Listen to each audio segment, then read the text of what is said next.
રાજકોટ શહેર B division police station વિસ્તારમાં શક્તિ silver નામની પેઢીમાંથી 3 તારીખે 140થી આશરે 140 કિલોની આજુબાજુ ચાંદીના દાગીના ચોરી થઈ ગયેલા હતા. આ બાબતે રાજકોટ શહેર પોલીસ કમિશનર શ્રી બ્રજેશકુમાર જાસર તથા અધિક police commissioner Shri Mahendra Bagadiya sir દ્વારા ડીસીપી ઝોન 1ની અંડરની ટીમો, એલસીબી બી ડિવિઝનની ટીમો અને ક્રાઇમ બ્રાન્ચની ટીમોને આ ગુનો ડિટેક્ટ કરવા માટે સૂચના આપવામાં આવેલ હતી. આ સૂચનાની અનુપાલનાના ભાગરૂપે એસીપી ક્રાઇમ શ્રી બસિયા સાહેબના નેતૃત્વમાં અલગ અલગ 8 ટીમો બનાવવામાં આવેલ હતી, જેમાં પીઆઈ શ્રી ગોંડલિયા સાહેબ, પીઆઈ શ્રી જાદવ સાહેબ અને પીઆઈ શ્રી ડામોર સાહેબની ટીમો દ્વારા હ્યુમન રિસોર્સ તેમજ ટેકનિકલ રિસોર્સિસની મદદથી 2 આરોપીઓને 2 લાખ રોકડા, એક ક્રેટા કાર અને 31 કિલો ચોરીમાં ગયેલ ચાંદી સાથે પકડી પાડવામાં આવેલ છે. અને આ જે આરોપીઓ હતા એમાં જે મુખ્ય યોજના બનાવનાર માણસો જે છે એક રતનસિંહ અને એક શૈલેન્દ્રસિંહ રાજપૂત, એ જે 2 આરોપીઓ છે એમના દ્વારા આ આખી ચોરીની યોજના ઘડવામાં આવેલ હતી. અને શૈલેન્દ્રસિંહ નામનો માણસ જે સિરોહી રાજસ્થાનનો રહેવાસી છે, એ 1 મહિનાથી રાજકોટમાં આટાફેરા મારતો હતો અને રેકી કરતો હતો.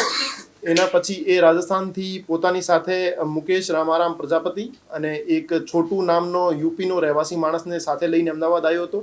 અને ત્યાં અમદાવાદમાં રતનસિંહ રાઠોડ નામના વ્યક્તિને મળ્યો હતો. અને એ ચારેય અમદાવાદમાંથી ભેગા થઈ બોટાદના જરિયા ગામના રહેવાસી રાજુ ભોજક નામના આરોપીની ઘરે રાત્રિ રોકાણ માટે આવ્યા હતા. ત્યાં રાજુ ભોજક દ્વારા એમને એક ક્રેટા કાર અને પોતાનો એક જગદીશ ભોજક નામનો માણસ એમની સાથે મોકલવામાં આવેલ હતો. અને આ તમામ આરોપીઓને જસદણ સુધી રાજુ ભોજક મૂકી ગયો હતો. અને જસદણ પછી એ તમામ આરોપીઓએ ક્રેટા કારમાંથી રાજકોટ શહેરમાં આવી અને ચોરીને અંજામ આપ્યો હતો. અને ચોરી કર્યા ઉપરાંત પછી તમામ આરોપીઓ રાજુ ભોજકના ઘરે ફરીથી જતા રહ્યા અને રાજુ ભોજકના ઘરે ચાંદીની ભાગબટાઈ કરી હતી. અને ભાગબટાઈ કર્યા ઉપરાંત રાજુ ભોજક નામનો આરોપી જે છે એ ફોર્ચ્યુનર કારમાં જે અમદાવાદથી 4 આરોપીઓ આવ્યા હતા, એ 4 આરોપીઓને અમદાવાદ મૂકવા માટે ગયો હતો. અને અમદાવાદ ચારેયને મૂકીને પરત આવી ગયો હતો. તો રાજકોટ શહેર પોલીસની ટીમોને આજે સૂચના મળી કે આજી ડેમ ચોકડીની આજુબાજુ સરદાર તરફથી એ જે રતનસિંહ રાઠોડ અને રાજુ ભોજક નામના વ્યક્તિ જે છે બંને, એને ખબર પડી ગઈ હતી કે પોલીસ એમને ગોતે છે. તો એ ક્રેટા અને મુદ્દામાલને સગે વગે કરવા માટે રાજકોટ શહેર તરફ આવી રહ્યા હતા. તો રાજકોટ શહેર પોલીસ દ્વારા ત્યાં એમને રંગે હાથ દબોચી લેવામાં આવ્યા હતા. અને એમની પાસેથી ક્રેટા કાર, 31 કિલો ચાંદી અને 2 લાખ રોકડા એમની પાસેથી કબજા કરવામાં આવેલા હતા. સોરી, રતનસિંહ અને શૈલેન્દ્રસિંહ રાજપૂત, એ રતનસિંહ રાઠોડ જે છે પ્રોહિબિશનના ગુનામાં સંડોવાયેલો માણસ છે. એ દાંતેવાડા રાજસ્થાન બોર્ડર નજીક દાંતેવાડાનો નિવાસી છે. અને શૈલેન્દ્રસિંહ રાજપૂત સિરોહી રાજસ્થાનનો નિવાસી છે.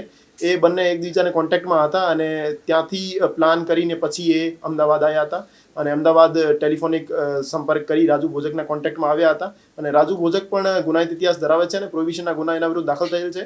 અને એ જે રતનસિંહ રાઠોડ છે એ રાજુ ભોજકને પ્રોહિબિશનનો માલ પહોંચાડે છે, એના કારણે એ અગાઉથી કોન્ટેક્ટમાં હતા.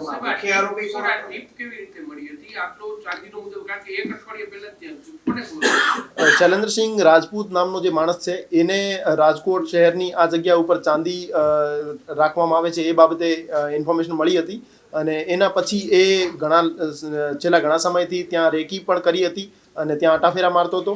પછી આ ચોરીને કેવી રીતે એક્ઝિક્યુટ કરવું એ રતનસિંહ રાઠોડ અને શૈલેન્દ્રસિંહ રાજપૂત દ્વારા પ્લાન કરવામાં આવેલ હતો. અને પછી પોતાની સાથે પોતાના શાગીર્દોને લઈ રાજુ ભોજકની મદદ લઈ આ ચોરીને અંજામ આપ્યો હતો.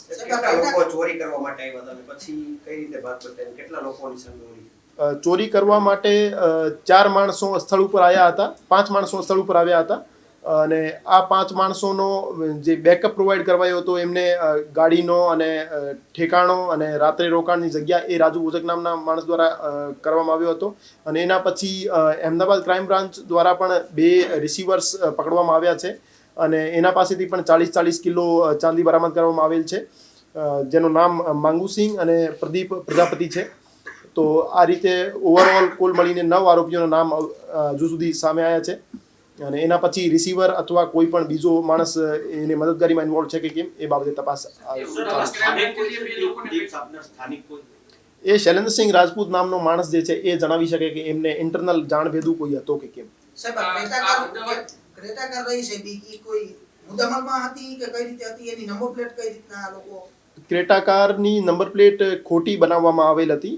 એ ક્રેટા કારની માલિકી ચોટીલાના નિવાસી ધર્મસિંહ નામના માણસની છે, અને એ ધર્મસિંહ નામનો માણસ ફ્રોડના કેસમાં અત્યારે જેલ હવાલે છે, અને એને રાજુ ભોજકને આ ક્રેટા કાર વેચી દીધી હતી, પણ હજુ સુધી એના નામે નથી થયેલી, અને રાજુ ભોજક દ્વારા જ આ કાર વાપરવામાં આવતી હતી, અને રાજુ ભોજક એ તમામ આરોપીઓને આ ક્રેટા કાર પ્રોવાઈડ કરાવી હતી. બે આરોપી અમદાવાદ ક્રાઇમ બ્રાન્ચે પકડ્યા, એ બંનેનો રોલ શું છે? અને આ જે બંને છે એટલે મુખ્ય આરોપી હજુ ફરાર છે, તો એટલે શું કહેશો? અમદાવાદ ક્રાઇમ બ્રાન્ચ દ્વારા પ્રદીપ પ્રજાપતિ અને માંગુસિંહ નામના બે માણસોને 40 કિલો ચાંદી સાથે પકડીને બી ડિવિઝન પોલીસ સ્ટેશનને સોંપી દેવામાં આવેલ છે. એ બંને ગુનાના કામે જે મુદ્દામાલ ગયેલો છે એના રિસીવર્સ છે. ચોરી કરવામાં એમનો કોઈ રોલ નથી.